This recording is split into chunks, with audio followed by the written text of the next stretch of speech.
Со низа акции денеска беа одбележани 54 години од катастрофалниот земјотрес во Скопје. Делегација на владата на Република Македонија и град Скопје денеска положија венец на спомен обележјето на жртвите на градските гробишта во Бутел.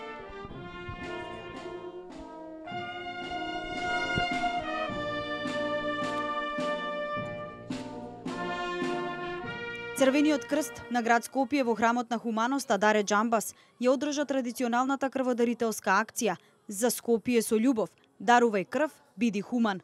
Уште во утринските часови, хуманата мисла и дела беа разбудени кај граѓаните.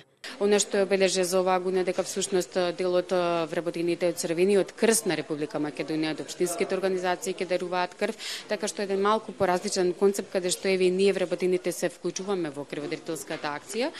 Во знак на сеќавање на таа хуманност и солидарност ние секоја година организираме крводарителски акции.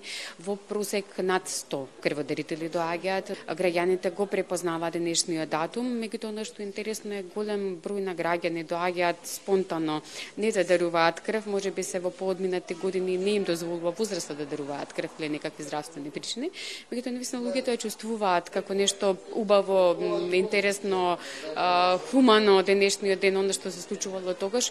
Во рамките на акциите беше и свеченото отворање на проширениот капацитет на пунктот за бездомници Момин Поток, каде присуствуваше и градоначалникот на град Скопје Коце Трајановски.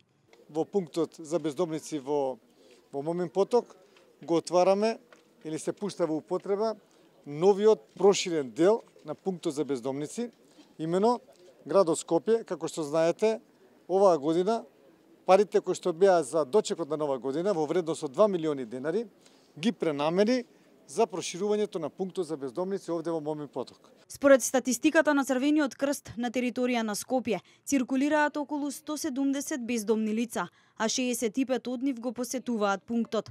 Капацитетот е дупло зголемен, но и условите во него се на повисоко ниво. Направено е дуплирање на капацитетот на пунктот за бездомници. Знаете дека претходниот капацитет беше 16 кревети, сега дополнително се изградени уште 16 кревети, значи дупол е капацитетот.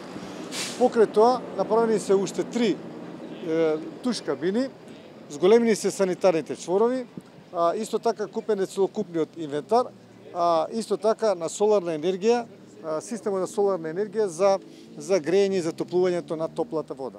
Преку зголемувањето на капацитетот на пунктот за бездомници ќе се унапреди системот за поквалитетни социјални сервисни услуги кон лицата кои имаат потреба да бидат згрижени, вели Сузана Тунева Пауновска, секретар на Црвениот крст на град Скопје.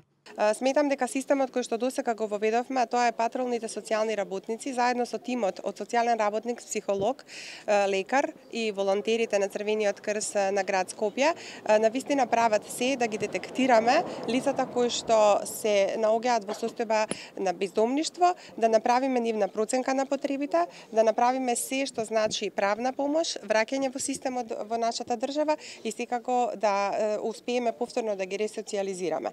Денот на солидарноста беше одбележан и со доделување благодарници на 2 компании и 3 лица, кои во текот на целата година се дел од системот на поддршка на социјално загрозени семејства и бездомни лица при Црвениот крст на град Скопје.